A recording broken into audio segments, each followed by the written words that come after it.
Meus irmãos, nesse momento nós vamos ler a palavra do Senhor e ouvir a mensagem dessa noite, dando continuidade à série de sermões nas cartas às igrejas em Apocalipse. Então eu convido você a abrir a sua Bíblia no livro de Apocalipse. Nós faremos a leitura do capítulo de número 3, a partir do verso de número 7 até o verso de número 13. Apocalipse capítulo 3, verso de número 7 até o verso de número 13. Acompanhem comigo a leitura da palavra do Senhor, que diz o seguinte: Ao anjo da igreja em Filadélfia escreve: Estas coisas diz o santo, o verdadeiro, aquele que tem a chave de Davi, que abre e ninguém fechará, e que fecha e ninguém abrirá. Conheço as tuas obras, eis que tenho posto diante de ti uma porta, a qual ninguém pode fechar. Que tens pouca força, entretanto guardaste a minha palavra e não negaste o meu nome. Eis, farei que alguns dos que são da sinagoga de Satanás, desses que a si mesmos se declaram judeus e não são, mas mentem, eis que os farei vir e prostrar-se-ão aos teus pés, e conhecer que eu te amei. Porque guardaste a palavra da minha perseverança, também eu te guardarei da hora da provação que há de vir sobre o mundo inteiro, para experimentar os que habitam sobre a terra. Venho sem demora, conserva o que tens, para que ninguém tome a tua coroa. Ao vencedor, faloei coluna no santuário do meu Deus, e daí jamais sairá. Gravarei também sobre ele o nome do meu Deus, o nome da cidade do meu Deus, a nova Jerusalém que desce do céu, vinda da parte do meu Deus, e o meu novo nome. Quem tem ouvidos, ouça o que o Espírito diz às igrejas. Vamos orar, meus irmãos. Bendito Senhor, diante da tua palavra, nós agradecemos o privilégio de poder ouvi-la, de poder ler, de ter esse livro bendito diante de nós. E agradecemos também, Senhor, porque tamanho privilégio nos carrega a responsabilidade de responder, ó Deus, aquilo que o Senhor está dizendo para nós através das Escrituras. Sê conosco, Deus, sê com o teu povo, porque de fato é o que nós somos, o teu povo. Sê com o pregador nessa noite, sê com a tua igreja, ó Deus, para que não haja, Senhor, outra resposta a não ser fidelidade a tudo aquilo que o Senhor tem depositado em nós, como um tesouro, para que a excelência do poder seja tua e não nossa. Em nome do Senhor Jesus é que nós oramos. Amém. Você já se sentiu pequeno? Você já se sentiu diminuído? Você já se sentiu desprezado por algum tipo de condição? Filhos mais novos, como eu, costumam ser colocados por último nas brincadeiras. Mas talvez você tenha se sentido pequeno, não por questão da sua família, talvez você tenha sido rejeitado de alguma forma, por faltar alguma habilidade. Alguns grupos acabam sendo formados por uma afinidade específica, e aquele que não apresenta os critérios que são queridos por todo mundo acabam ficando um pouquinho mais afastados. E esse sentimento é um sentimento que acaba acontecendo com todo mundo. Mas você já se sentiu pequeno demais diante de um desafio muito grande? Você já teve a sensação de que as suas forças seriam ou são insuficientes para você continuar um projeto, continuar uma carreira, continuar um relacionamento, continuar a ler a Bíblia, continuar a orar, continuar a lutar contra um pecado específico? Imagina uma igreja pequena, cercada por dificuldades, rejeitada pela sociedade e pressionada para abandonar a sua fé. Mais uma vez, pensa numa igreja pequena, que no meio de tantas outras igrejas, no meio de tantas outras religiões, com muitos recursos, ela é perseguida e ela é pressionada a abandonar a sua fé. Como é que essa igreja poderia perseverar? Como você poderia perseverar no meio de tanta hostilidade e de pressões. Eu confesso para vocês, meus irmãos, que é muito difícil a gente tentar trazer a realidade da igreja da Filadélfia para perto de nós, ou a realidade de qualquer uma dessas igrejas que são mencionadas aqui. É um esforço muito grande, porque de fato, do começo do culto, aliás, até dos avisos, até o final do culto, o momento em que nossos visitantes serão acolhidos pelos acolhedores e vão tomar um cafezinho, tudo isso parece discrepante demais diante daquilo que as igrejas da Ásia Menor, ou grande parte delas, estavam passando diante de um governo, diante de um império, diante de um sistema político, cultural, diante de um Estado que não queria que eles crescessem, ou melhor, não queriam que eles tivessem a liberdade de poder exercer a fé que eles proclamavam ter. É algo muito difícil. Mas se a gente pudesse se transportar para aquela época, nós sentiríamos as dificuldades semelhantes. Quando a gente tenta até trazer um pouco mais para perto de nós, a gente joga essa realidade para o outro lado do oceano, com algumas igrejas ou irmãos como os que a nossa irmã Natália orou a respeito. Nós fazemos o Domingo da Igreja Perseguida para tentar trazer para mais perto de nós as dificuldades, o medo da rejeição, não porque você não tem a roupa da moda, não porque você não tem a linguagem, porque você não sabe as piadas, mas o medo e a rejeição simplesmente porque o Senhor que você diz crer é uma ameaça para todos os outros. E por isso sua fé, sua liberdade é minada. Então imaginem, façam o esforço de se colocarem no lugar desses irmãos. Tragam isso para perto da vida de vocês, para a situação que mais deixou vocês entristecidos diante de uma rejeição, ou talvez agora você se depare com alguma situação que faça você se sentir diminuído ou diminuída. O medo da rejeição, as dificuldades da vida, acabam tentando fazer com que, de alguma forma, a nossa resposta seja nada mais, nada menos que abandonar a palavra de Deus. Mas o que Cristo nos diz diante dessa realidade? O que Cristo diria para uma igreja que se sente diminuída, rejeitada, pressionada, forçada a abandonar aquilo que elas têm de mais precioso? O Senhor poderia dizer para elas palavras muito fofas. E de fato o que ele vai fazer aqui é muito mais do que ser fofo, ele dá o consolo necessário. Mas o Senhor dá uma ordem específica para esses irmãos. Não larguem a palavra.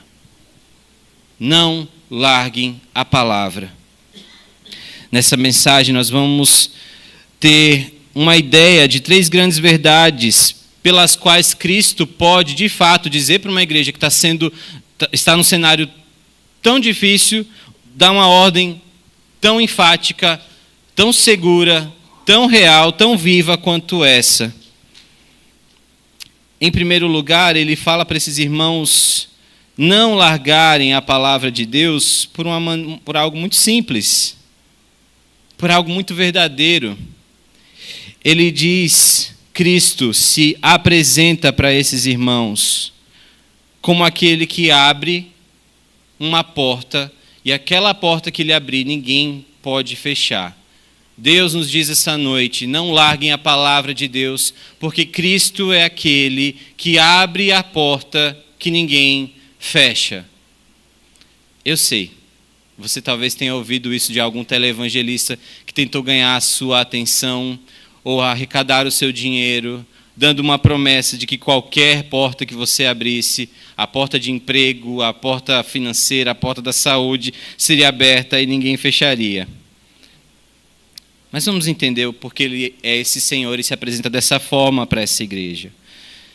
No verso de número 7, antes de dar essa verdade, ele se apresenta como santo e verdadeiro. Essas palavras, elas estão entrelaçadas, esses adjetivos estão entrelaçados. E é muito importante a gente saber disso, porque ele não está numerando adjetivos, ele está dizendo que o caráter do Senhor, ele é santo e verdadeiro, como uma coisa só. Porque é impossível que alguém que seja santo tenha qualquer inclinação para mentira, tenha qualquer desvio de caráter, seja qual for a pressão, seja qual for a circunstância. Esse santo Deus, esse santo Cristo que se manifesta para essa igreja, ele é santo verdadeiro, se pudermos colocar assim. Pensa nessa palavra com um hífen, como se ela fosse única, santo verdadeiro. E é maravilhoso porque nenhuma das cartas escritas para as igrejas da Ásia Menor, como nós temos lido desde então, elas não são por acaso, e nenhuma das suas características, elas são soltas, elas estão são apenas escritas para poder preencher um papel, não tem nada a ver com isso. Cristo está dizendo que Ele é o santo verdadeiro, porque aquela igreja já esteve diante de muitas pessoas falsas, inclusive de judeus, ou que se diziam judeus, mas na verdade Cristo os chamará de sinagoga de Satanás, mentirosos. Porque todo judeu, com a sua tradição, reclamava para si uma fidelidade, uma verdade ou um direito de ser chamado como filho de Abraão, filho de Javé, alguém extremamente caro para a linhagem de Israel, alguém que tinha de fato direitos diante das pessoas. E nós estamos falando desses mesmos judeus que lá na carta à igreja em Esmirna, estavam oprimindo os irmãos, fazendo eles sofrer, denunciando os cristãos e o crescimento deles às autoridades romanas. Esse povo, ele estava mentindo a respeito de Cristo e a respeito da fé no nosso Senhor e Salvador no meio dos romanos. Mas Deus, o próprio Cristo, se manifesta dizendo: eu sou o santo verdadeiro. Nós cantamos isso. Pois és santo, e o final do refrão diz: tu és o único e verdadeiro Senhor. Para nós é necessário olharmos para os atributos de Deus diante de qualquer frustração da nossa vida. Muitos aqui nessa sala, e daqueles que assistem em casa, ou dos que passaram por aqui no dia de hoje, foram enganados por outras autoridades eclesiásticas. Muitos de nós ouviram palavras falsas a respeito de Deus e entraram numa confusão, num conflito absurdo, quando ao ler a palavra e ouvir a mensagem de pregadores que ou não eram capacitados, ou de fato estavam com o coração corrompido, querendo levar outras pessoas para o mau caminho, elas entram em parafuso e elas não sabem mais o que é verdadeiro ou o que é falso. Mas como assim? Por que eu devo acreditar na doutrina reformada? Por que eu devo acreditar no que os pastores dizem na Igreja Presbiteriana Unida de Suzano? Por que as pessoas que são calvinistas reformadas, elas são tão firmes naquilo que elas acreditam? Porque eu passei uma vida inteira ouvindo coisas erradas. Então é normal que pessoas como essa se sintam pequenas, se sintam acanhadas, se sintam diminuídas. Porque quando você passa muito tempo no meio da ignorância, você se torna um mestre da ignorância também. Até que venha o mestre da verdade e diga para você: eu sou o santo e verdadeiro. E o meu Espírito Santo, como a promessa que o Senhor faz lá em João, Ele nos envia o Espírito para nos guiar na verdade, nos dando esse Espírito que o mundo não pode conhecer e não vai conhecer. Mas até que a gente entenda isso, muitos de nós são dados a confiar em homens, em mulheres, em pessoas que se dizem detentoras da palavra de Deus, mas que são infiéis ao nosso Deus. Para nós, para cada um de nós, ou para cada um de vocês que tem se sentido dessa maneira, o Senhor se apresenta dessa forma: eu sou o santo verdadeiro. É Ele quem diz essa carta. E não apenas isso, Ele se apresenta como aquele que tem a chave de Davi. Esse adjetivo, essa expressão, a chave de Davi que abre e ninguém fechará, e que fecha e ninguém abrirá, é uma alusão clara, é uma citação clara de Isaías 22, verso de número 22, que diz: porei sobre o ombro dele a chave da casa de Davi. Ele abrirá e ninguém fechará, fechará e ninguém abrirá. Isso indica que Cristo tem essa autoridade. Essa expressão fala a respeito da ordem que o Senhor deu a Eliaquim para substituir Sebna como principal administrador da casa de Ezequias, e que deu a ele essa casa da chave de Davi, aonde ele abrirá, ninguém fechará, fechará e ninguém abrirá. O contexto fala de uma chave que dá acesso ao rei e ao seu palácio. E quem poderia nos dar acesso ao reino de Deus, senão o próprio Cristo? A gente não tem muita ideia do porquê que esse texto está aqui. Numa primeira leitura, você realmente não vai saber o porquê que o Senhor está falando isso. Algo que ele vai repetir no verso de número 8. Conheço as tuas obras. Também uma chamada clara em outras cartas, como, por exemplo, a carta da igreja, para a igreja de Éfeso. Mas ele diz, eis, e esse é um dos 3 eis que essa carta vai dizer, e é um chamado para que nós contemplemos a verdade que será repetida. Contemplem, prestem atenção, eu tenho posto diante de ti uma porta aberta, a qual ninguém pode fechar. Os judeus naquela época, eles estavam oprimindo tantos cristãos, que eles não tinham possibilidade de entrar na sinagoga para poder prestar um culto. Pensem comigo, a adoração daquele povo ainda não era feita de maneira bem estruturada como a nossa. Os irmãos não saíam dominicalmente sabendo que tinham de fato um lugar certo para ir, uma igreja onde poderiam ter uma escola dominical. Isso não existia naquela época. Então, a primeira referência de lugar de adoração para os cristãos perseguidos naquela época era uma sinagoga. E a gente está diante de um povo que experimentou a expulsão dos judeus no meio de Roma, no meio de todo o lugar que era dominado pelo Império Romano, e quando os judeus voltaram, eles reclamaram esses lugares para si. Então a sinagoga, lugar também que Cristo ensinou para muitos, lugar que Paulo foi atrás de uma por uma, com uma carta para poder perseguir aqueles que eram do caminho, tinha se tornado um lugar de refúgio, um lugar onde aqueles irmãos poderiam adorar. Mas quando os judeus chegaram, com o seu tradicionalismo doentio, com a sua visão deturpada, negando o Messias e negando também aqueles que se chamavam pelo nome de Cristo, eles expulsaram os cristãos. Expulsaram das sinagogas. Era uma declaração dizendo assim, olha, vocês não vão ter acesso ao lugar onde Deus habita. Vocês não vão ter acesso ao lugar onde Deus pode se manifestar, porque nós somos os legítimos. Nós somos o povo que de fato conhece Yahvé. Então vocês não vão ter acesso a esse lugar. É como os homens que foram denunciados pelo apóstolo Paulo, que tentavam colocar legalidade na vida dos gentios, fazendo com que fosse difícil a entrada deles no reino dos céus. Aqui é literal, eles não estão deixando as pessoas entrarem pela porta da sinagoga para poder cultuar.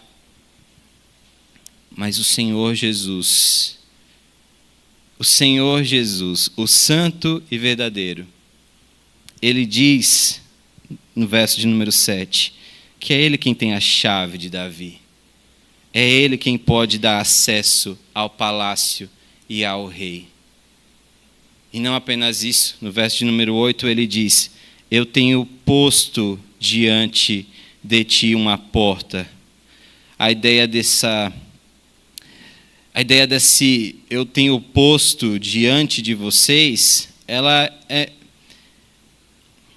muito mais profunda.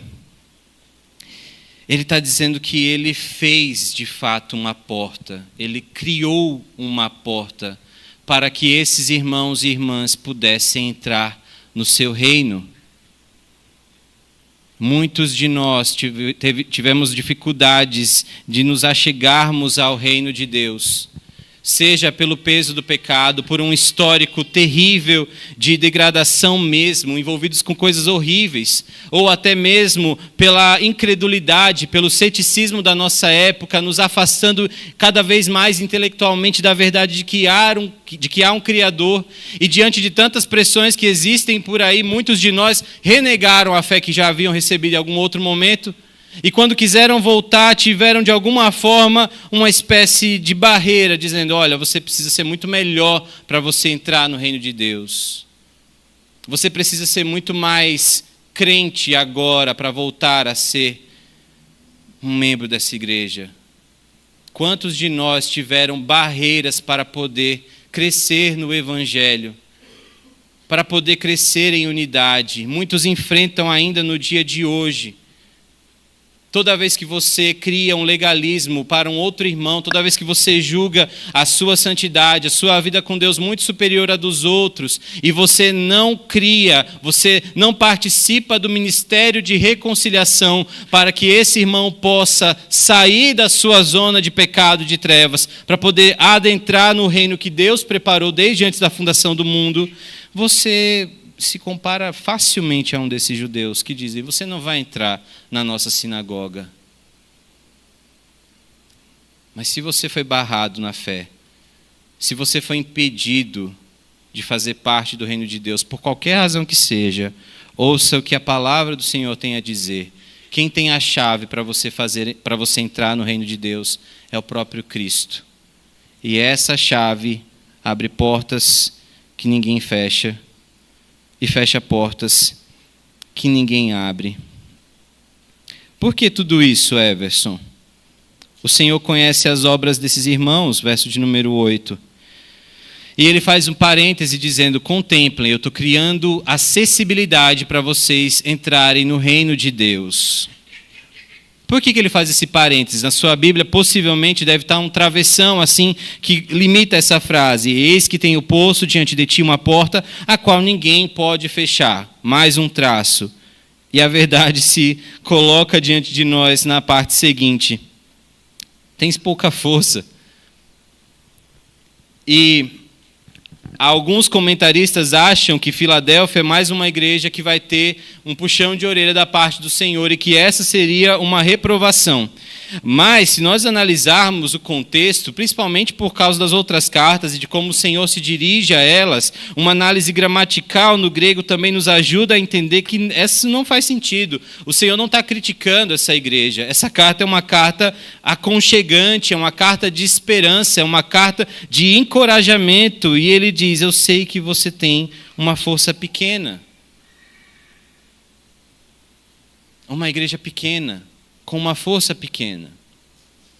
Uma igreja sem os melhores acessos, sem poderosos no meio para poder dar uma forcinha, sem políticos que pudessem facilitar algo ou não no meio do Império Romano. Essa igreja, ela não tinha nem a simpatia daqueles que se chamavam de judeus, mas que não eram, como o próprio Senhor Jesus diz, e que podiam dizer, olha, eles também creem no Senhor Deus, então a gente pode ter algum tipo de tolerância. Não, eles não tinham, era uma igreja de fato com uma força pequena.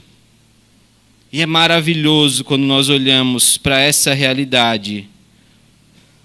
Porque mesmo diante de uma força tão pequena, mesmo diante do fato deles não terem condições de ser uma igreja notável, essa igreja ela tinha um ponto positivo. Ela não tinha tamanho nem estatura dentro da comunidade. Ela era desprezada e perseguida, mas ela tinha perseverança. É maravilhoso como o Senhor continua escolhendo, trazendo para si os improváveis, os que nada são, para confundir os que são.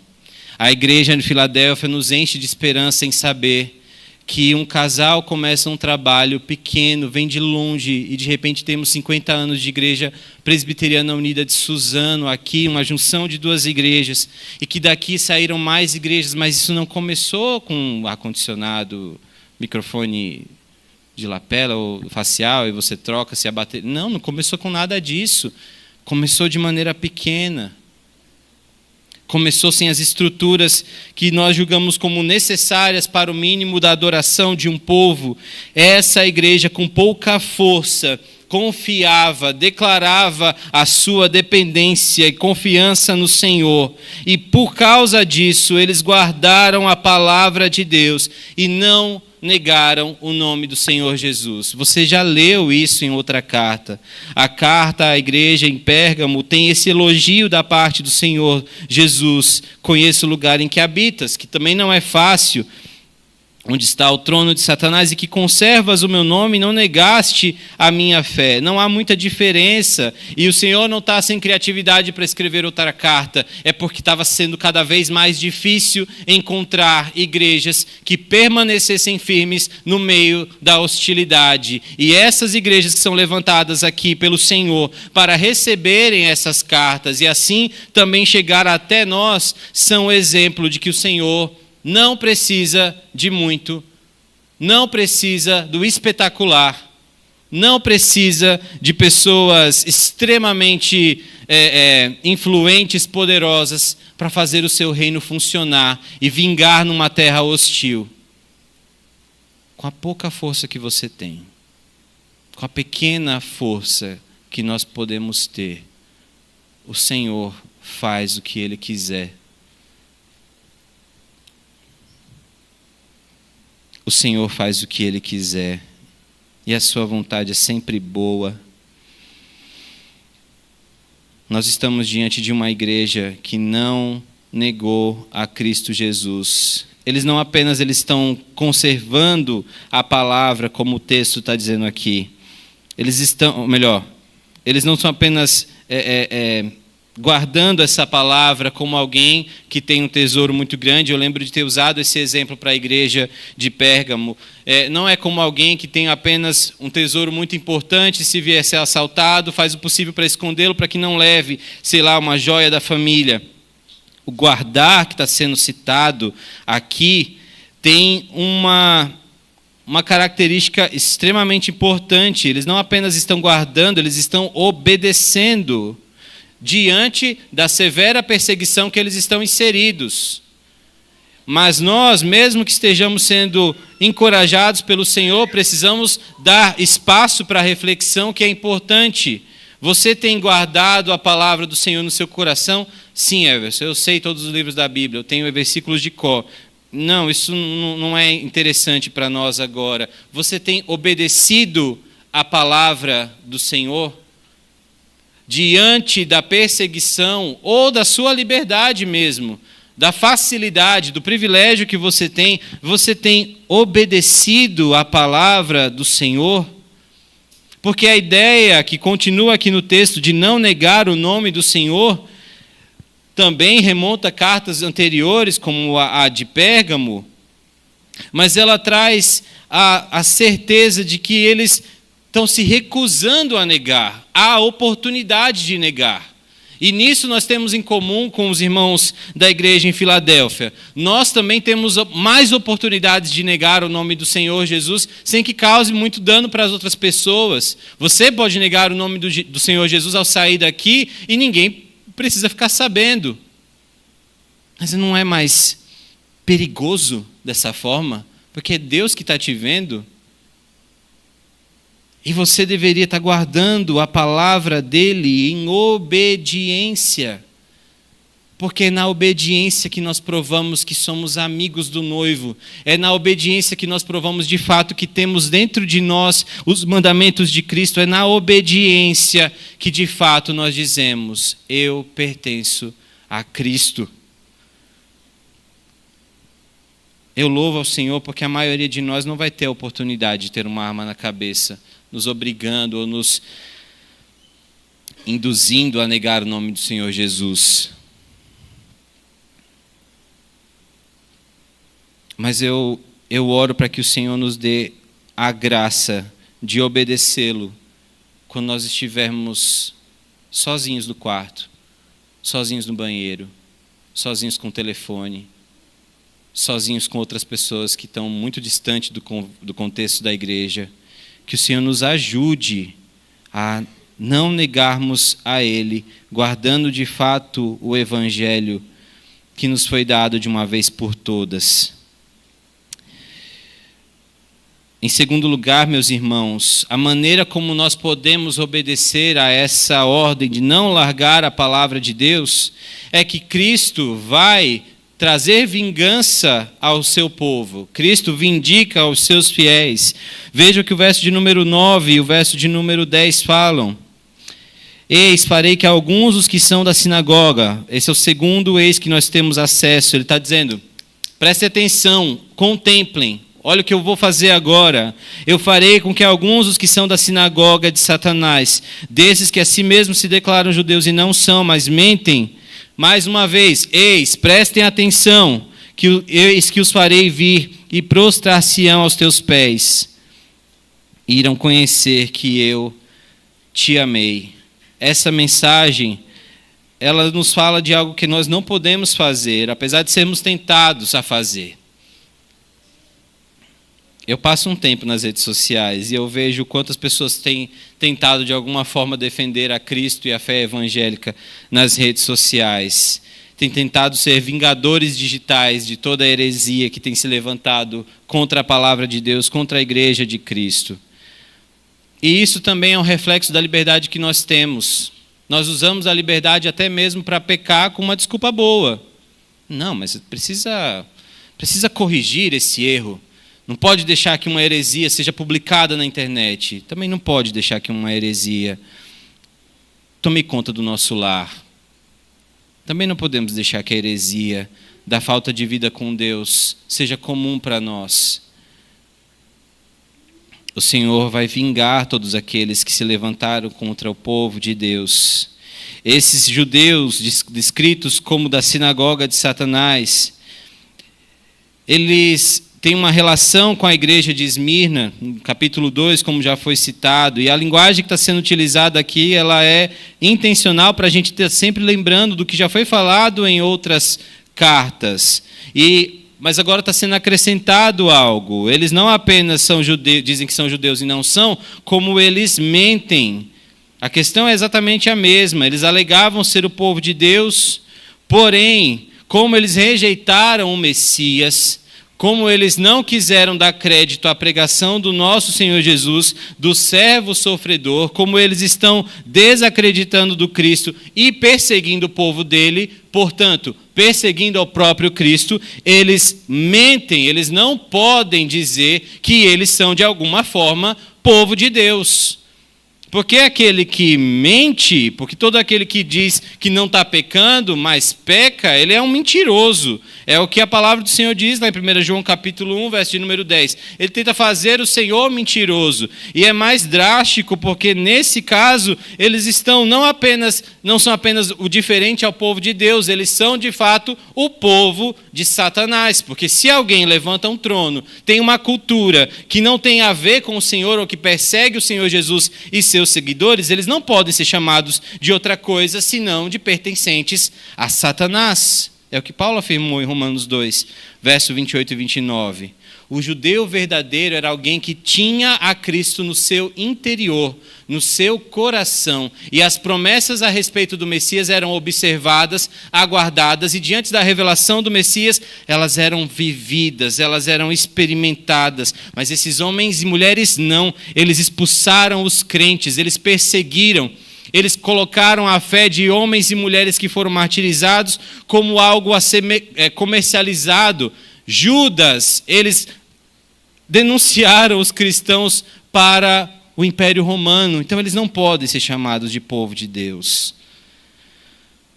O que o Senhor fará com esses homens e com essas mulheres e com todos aqueles que hoje, talvez você não tenha muita percepção disso, mas um tempinho na internet vai deixar você de cabelo em pé quando você vê que pessoas estão dizendo que o nosso Messias não veio. Não veio. E que tudo que a gente tem vivido, pregado, experimentado, nada mais, nada menos é do que um surto coletivo. Pessoas de muita audiência, pessoas com muitos seguidores, pessoas com igrejas lotadas, diminuem a importância do nosso Jesus, como se ele não fosse o próprio Deus, como se ele não fizesse parte da Trindade, mas a promessa que o Senhor tem para nós em relação a eles é que o Senhor os trará para perto e eles vão se prostrar aos pés dos cristãos. Você já viu isso em alguma outra história? Você já viu a história de um rapazinho, todo amostradinho, com a sua túnica lá, e seus irmãos? É muito mais forte do que isso. Porque naquela ocasião, naquela oportunidade, o Senhor estava utilizando uma maldição para se tornar em bênção e salvar o povo de Deus, o povo hebreu. Aqui, Cristo está apontando para Isaías 60, do verso 14. Os filhos dos que te oprimiram também virão a ti com reverências, e todos os que te desprezaram se prostrarão junto às plantas dos teus pés. No Antigo Testamento era ensinado que os gentios seriam obrigados a prestar homenagens aos judeus no fim dos tempos, aliás. E agora essa promessa vira de ponta cabeça, porque agora são os judeus que terão que se prostrar diante dos gentios, daqueles que não eram improváveis, os de pouca força, os que ninguém quer, os sem fama, sem nome, os pobres, os miseráveis. Tudo aquilo ali que Paulo fala em 1 Coríntios, aquela lista toda, agora os judeus que tinham a oportunidade de dar glória à expressão exata do ser de Deus e não deram, eles terão que se prostrar. Porque eles agora são opressores. Um parênteses, não são todos judeus, pelo amor de Deus. Mas são aqueles que se venderam ao sistema e agora perseguiram o próprio Filho de Deus. Cristo promete a estes cristãos perseguidos que eles serão alvos da graça de Deus, que vai vingar cada um deles. Para nós isso se aplica de maneira muito fácil. Você não precisa estar se vingando dos seus familiares que te perseguem. E pode ser numa situação em que seus amigos, familiares, seja quem for, não sejam cristãos. Mas eu sei também que ser um cristão reformado não é algo fácil. Num mundo evangelical de teologia da prosperidade, você dizer que o sofrimento faz parte da vida do crente, você dizer que o Senhor é soberano e que você não tem poder para decretar nada, você dizer com a sua boca, você declarar no meio de um jantar familiar de que existe a soberania de Deus e a responsabilidade humana, mas nós temos um Deus que faz com que seu filho vá para o deserto a ser tentado, que coloca Jó numa história em que ele vai ser ultrajado pelo diabo. Parece extremamente terrível, errado, e eu sei que você sofre por causa disso também. E às vezes de maneira hostil demais. Eu conheço irmãos que fazem parte de igrejas diferentes da igreja presbiteriana ou de igrejas reformadas, que observam a teologia reformada, protestante, e agem como se fossem algozes, pessoas que de fato perseguem outros crentes. Eu conheço, eu já vi isso acontecer. Eu já vi pessoas se venderem ao sistema e perseguir outros crentes, só porque eles estão perseverando na palavra da verdade. Nós oramos e queremos que eles não tenham o mesmo destino que os judeus dessa carta. Mas o texto não é sobre eles, é sobre nós, os pequenos na fé, os pequenos sem força. Nós precisamos ficar firmes e não querer de alguma forma vingar. Não saia por aí criando briga, situações que venham trazer mais contenda. Você tem todo o direito de dizer qual é a razão da sua esperança, mas gaste o seu esforço para pregar o Evangelho para aqueles que não conhecem ao Senhor Jesus. Deixa que Cristo, o Senhor, vá cuidar daqueles que estão diminuindo a sua fé. E Cristo só vai fazer isso por uma razão muito clara, porque nós, aliás, para aquela igreja, ele diz que ele fará isso, ele trará a vingança.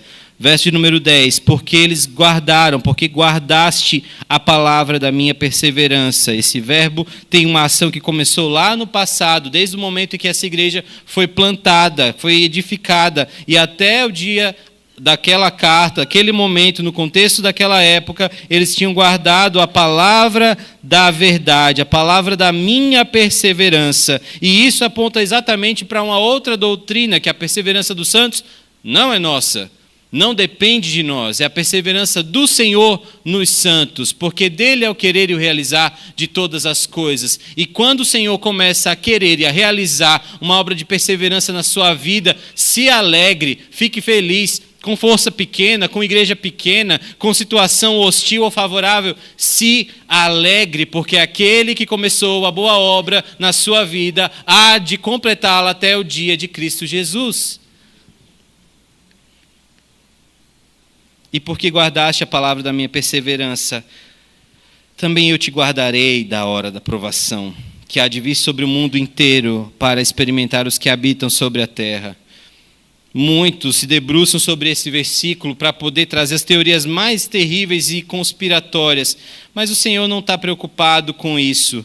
Na verdade, o contexto dessa promessa aqui, a igreja da Filadélfia, ela coloca em primeiro lugar a ênfase da perseverança desses cristãos sobre qualquer situação. Aquele momento, o momento a seguir, o momento da igreja brasileira hoje, o momento da igreja na Síria hoje, a todo aquele cristão, todo cristão, aliás, que ouvir a palavra do Senhor e perseverar, ele será guardado pelo Senhor. Não existe situação que faça Deus proteger mais ou menos. Mas existe uma coisa que nos faz ter a certeza, é que na nossa perseverança, na sua perseverança, na sua santificação, na maneira como você não nega o evangelho, nem para sua esposa, nem para as pessoas do trabalho, nem para você mesmo, nessas situações o Senhor nos protegerá. Essa é uma constatação. Nós olhamos para a oração de Cristo em João 17,15, que dialoga com esse texto, e a certeza que nós temos é que a oração de Jesus, quando ele diz, não rogo que os tires do mundo, mas que os guardes do mal, do maligno, é a certeza que ele está dando para esses irmãos aqui.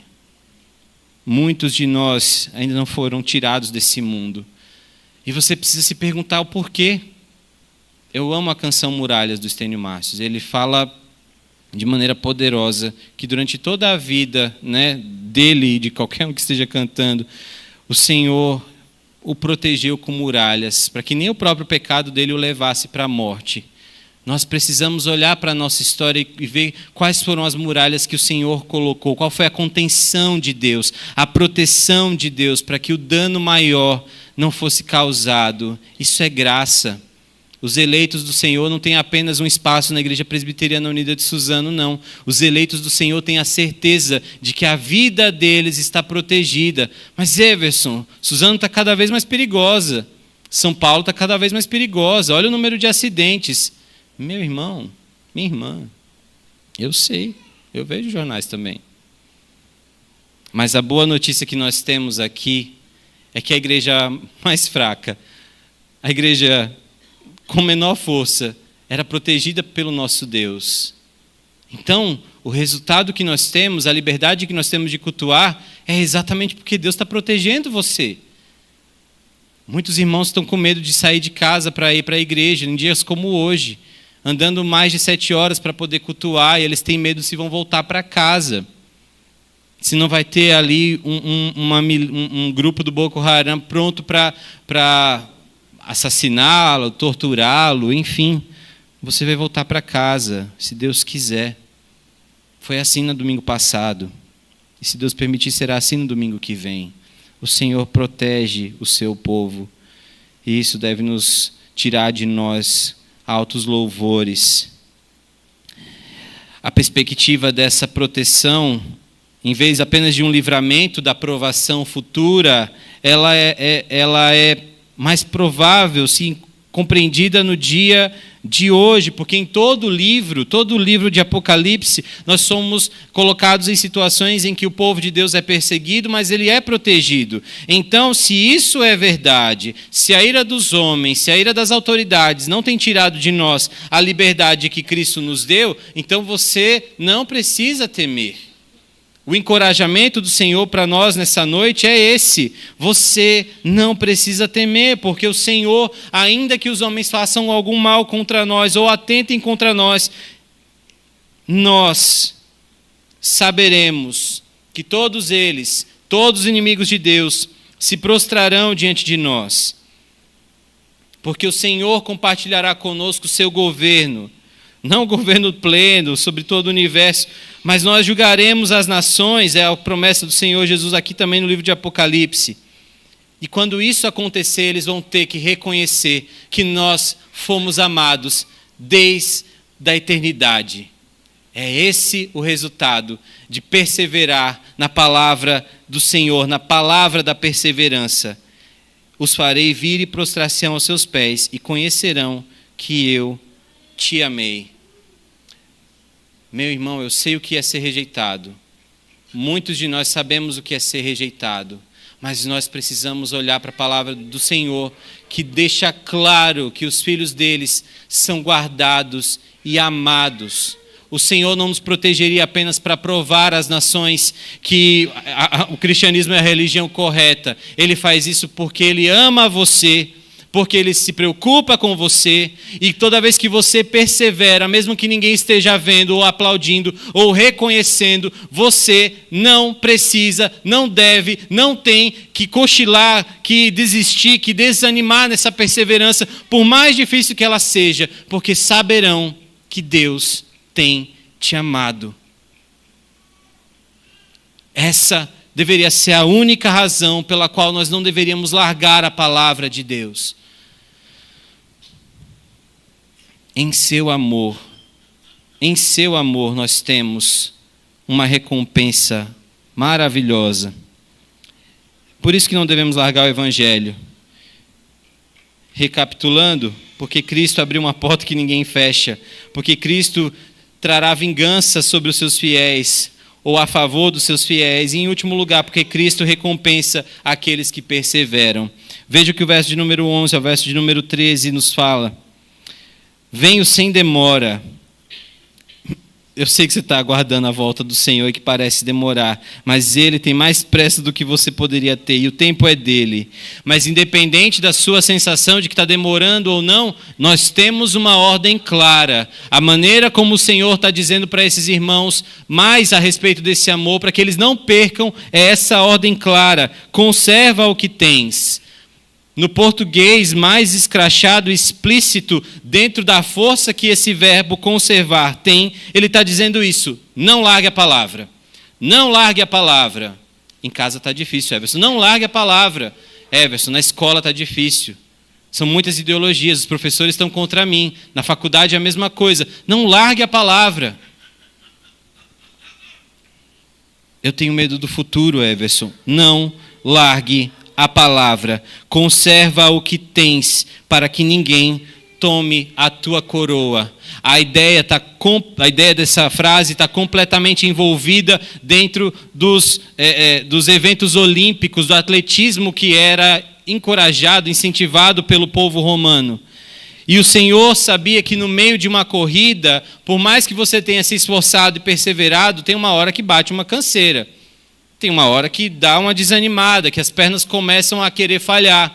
A visão vai ficando um pouco turva e a primeira coisa que a gente quer fazer é: não, deixa eu dar uma pausa aqui, eu acho que eu não vou conseguir completar. E o Senhor está dizendo: continua, porque senão alguém vai vir roubar a coroa que foi destinada para você. A coroa mesmo, de um vencedor olímpico. Essa coroa, o Senhor está dizendo: conserva o que tens, não largue, para que ninguém tome a sua coroa. Mas vale a pena, Everson, essa carreira toda, essa corrida toda? Pergunta para o apóstolo Paulo, que na segunda carta a Timóteo ele diz assim: combati o bom combate e eu completei a carreira. Completei a carreira. E ainda que a minha vida seja derramada como oferta de libação, eu tenho certeza da coroa que está me esperando.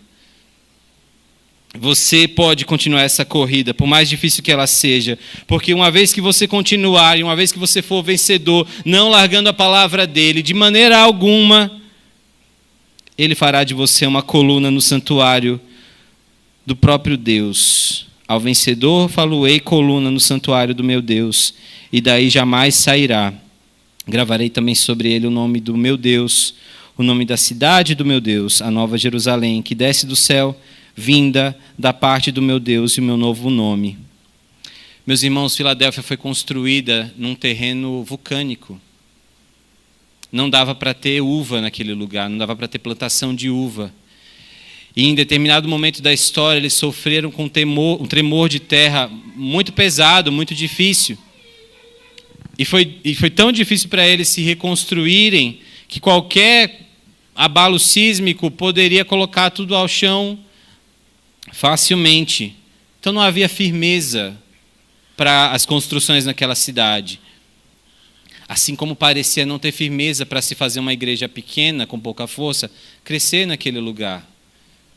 Talvez a situação que você se encontre pareça um terreno vulcânico, que pode a qualquer momento, você pode a qualquer momento sucumbir, ser engolido. Mas se você perseverar na palavra do Senhor, se você for um vencedor, como o texto diz, você será coluna no santuário do meu Deus. O Senhor fará de você forte, mesmo com sua pouca força. O Senhor fará de você forte, uma estrutura. A palavra do Senhor, lá em Gálatas, aliás, o apóstolo Paulo, lá em Gálatas, diz que a igreja do Senhor é o fundamento da verdade, coluna do Deus, da igreja do Deus vivo. A igreja é, aliás, a coluna, fundamento da verdade. E isso nos torna responsáveis, guardiães dessa palavra, dessa verdade. E essa recompensa que nós temos é que mesmo que a nossa vida esteja, de alguma maneira, numa areia movediça, o Senhor é capaz de prometer e de cumprir que nós teremos força, vigor, sustento. E teremos esse nome, o nome dele, o nome da cidade dele, da Nova Jerusalém. Lembra que aqueles irmãos foram enxotados da sinagoga. Não tinham lugar onde pertencer, não eram queridos. O Senhor está dizendo que a Filadélfia não os merece. Suzano, com sua violência, com sua prostituição, com sua imoralidade, com sua vida desregrada, não nos merece. Onde você estiver, esse mundo não nos pertence. Mas persevere, meus irmãos. Perseveremos na palavra do Senhor. Não larguemos ela, porque para nós é prometido um nome da cidade do Senhor, da Nova Jerusalém que desce do céu, vinda da parte do Senhor, do nome dele. Quem tem ouvidos para ouvir o que o Espírito diz à igreja, ouça. Não larguemos a palavra do Senhor, experimentemos as recompensas de permanecermos perseverantes em sua palavra. Fiquemos em pé, meus irmãos, vamos orar.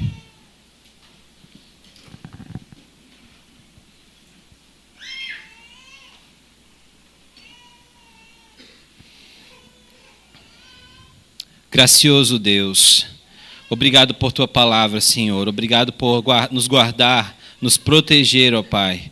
Reconhecemos a nossa pouca força. Reconhecemos muitas vezes, ó Deus, que somos tentados e flertamos com a ideia de negar o Senhor em situações muito minúsculas, ó Pai, bem diferentes do que os irmãos na igreja em Filadélfia passavam. Mas assim como o Senhor os encorajou, ó Deus, através dessa carta, hoje nós nos sentimos encorajados, protegidos por Ti, amados pelo Senhor. E mais uma vez, ó Deus, somos instigados a continuar essa corrida. Mas nos ajuda, Senhor, a não largar a Tua palavra. Nem por um minuto, ó Deus, de entretenimento barato. Nem por um segundo, ó Deus, de prazer dessa vida. Não nos deixe largar a Tua palavra, Senhor, por uma vida cômoda. Ainda que isso nos traga sofrimento, ó Deus. Mas se o resultado da nossa perseverança, da Tua perseverança em nós, for o fato de sermos conhecidos pelo Teu nome, termos acesso ao reino que é muito melhor e muito maior do que os reinos desse mundo, então, Senhor, vai valer a pena.